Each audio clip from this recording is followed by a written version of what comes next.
وكل شيء فصلناه تفصيلا الله أكبر الله أكبر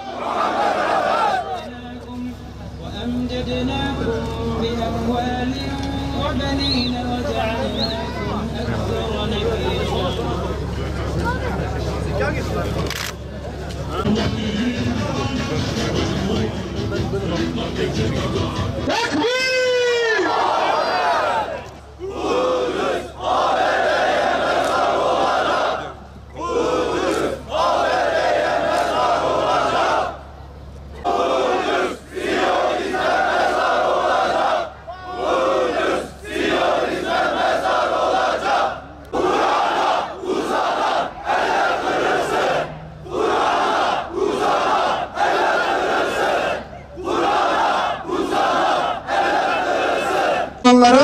ve mukaddes kitabımız Kur'an-ı Kerim'e yönelik saldırıları maalesef farklı cephelerde devam ediyor.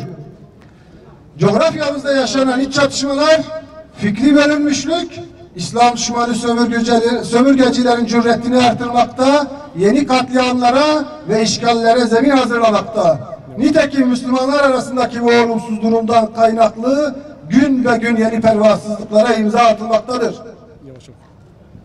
Bir tarafta ABD, diğer tarafta Avrupa'nın öncü sömürgecilerinden Fransa, Siyonistlerle işbirliği içerisinde yeni saldırılar düzenlemekte. Emperyalist ABD'nin başkanı Trump'ın Kudüs'e dair attığı adım tüm kamuoyunun malumudur.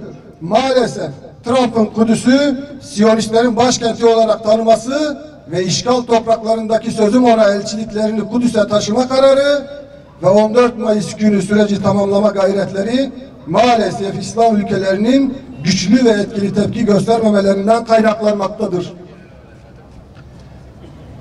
Fakat İslam ülkelerini idare edenlerin sessizliği Müslüman milletlerin sessiz olduğu anlamında değildir. Dünya kamuoyu şunu bilmeli ki hem Siyonistler hem de ABD İslam topraklarında işgalcidirler. Ne Siyonistlerin varlığı ne de ABD elçilik girişimi meşru değildir. Müslümanların kanını akıtan bu canilerin attığı her işgal girişiminin karşısında olacağımız bilinmelidir. İslam topraklarında hakim olduklarını düşünen emperyalistler uzak olmayan bir zamanda büyük bir yanılgı içerisinde olduklarını göreceklerdir. Yeraltı ve yerüstü zenginliklerimizi sömürmeleri yetmezmiş gibi her gün binlerce Müslümanın kanını akıtan bu zalimlerin sultası ilelebet sürmeyecektir. İlahi ve tarihi vesikalar bunlar gibi zalimlerin ibret veren sonlarıyla doludur. Her şeyden önemlisi de mukaddes kitabımız Kur'an-ı Kerim zalimlerin akıbetlerini anlatırken müminleri de müjdelemektedir. Topraklarımız bir gün Siyonistlerden ve onların hamisi Amerika'dan kesinlikle arınacaktır. Bizlerin yakinen inandığı bu son gerçekleşecektir. 14 Mayıs hem ABD için hem de Siyonistler için yeni milat olacaktır. Ama bu onların hesabını yaptıkları bir gelecek olmayacaktır. Planları ters yüz eden Rabbimiz onların akıbetini de öncekilerin akıbetinden farklı kılmayacaktır. Kudüs'ün ve Mescid-i Aksa'nın bulunduğu mukaddes topraklarda işgalci olanların her türlü girişimi muhakkak akamete uğrayacaktır. Küfür tek millettir kaidesince İslam ve Müslümanlar üzerinde hesapların yapıldığı birçok masanın var olduğunu ve duraksamadan çalıştıklarını biliyoruz. Son günler bu anlamda Fransa'nın da farklı bir açıdan Kur'an'ı hedef aldığını müşahede ettik. Tarihi katliamlarla dolu Fransa'nın Kur'an-ı Kerim'e iftiralarda bulunarak tarif etmeye yeltenmesi affedilemez bir tutumdur. Siyonizmin yardakçılığını yapan 300 Fransızın yayınladığı Kur'an düşmanlığını izhar eden manifesto lanetlenecek bir bildiridir. İsrailoğullarından başka tüm insanlığın aşağılandığı, kadınların hakir görüldüğü muharref Tevrat'ta yazılanları görmeyip iftiralarla Kur'an'a saldırma cüretinde bulunan Fransızların bu tavrının arkasında Siyonist aklın rol aldığı şüphe götürmez bir gerçektir. Özelde son 70 yılda Filistin topraklarında işlenen katliamlar genelde bir bütün İslam coğrafyasındaki sömürgeci barbarlığın ana aktörlerinin insanlık dersi vermeye kalkması büyük bir aymazlık ve insanlığın aklıyla alay etmektir. Bu ve bunun gibi girişimlerin hedefine ulaşamayacağı muhakkaktır. Lakin İslam ümmetinin bu tür pervasızlıklara göz yumması, tepkisiz kalması da beklenemez. İslam'ın kutsallarına yapılan her türlü saldırıya karşı en güçlü şekilde tepki göstermek Müslümanlar için bir mükellefiyettir.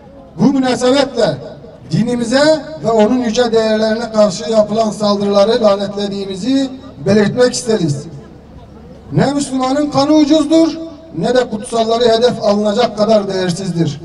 Tarih, zalimlerin attığı her adımı yazacak, zaman ise anı geldiğinde bu yapılanların hesabını soracaktır. Davamızın sonu Allah'a hamd etmektir. Allahu Ekber! Allahu Ekber! Allahu Ekber! Zalimler için yaşasın cehennem! Zalimler için yaşasın cehennem! Amin. Elhamdülillahi Rabbil alemin. Vessalatu vesselamu ala Resulina Muhammedin ve ala alihi ve sahbihi ecmain. Ya Rabbi, sen her şeyi gören, her şeyi duyan ve her şeyi bilensin. Gücümüzü zayıflatan, irademizi kıran, bizi birbirimize düşürüp düşmanlarımıza güç kuvvet veren sapık fikir ve ideolojilerden bizi ve neslimizi muhafaza eyle. Amin. Ya Rabbi, gücümüzü dağıtan, birliğimizi bozan, yollarımızı ayıran her türlü fitne ve belalardan sana sığınıyoruz. Amin. Sen bu fitne ve belaları başımızdan kaldır. Amin. Ya Rabbi, akıtılan kanlar, dokunulan ırzlar, çiğnenen hürmetler, yetim bırakılan çocuklar, oğlunu yitirmiş anneler, dul kalmış kadınlar, yıkılmış evler ve ifsad edilmiş ekinler hürmetine bize merhametinle yardım eyle. Amin. Ey Rabbimiz, gücümüzü topla, zaafımızı gider ve mümin kullarına yardım et. Bize birlik ve beraberlik nasip et. Amin. Ya Rabbi, zalimleri de kahhar sıfatınla kahret ya Rab. Amin. Ya Rab, Amerika'yı, İsrail'i ve destekçilerini yerin dibine geçir ya Rab. Amin. Ya Rabbi, Amerika'nın, İsrail'in ve destekçilerinin saltanatlarını yerle bir et. Amin. Birliklerini boz. Amin. Aralarına nifak sok.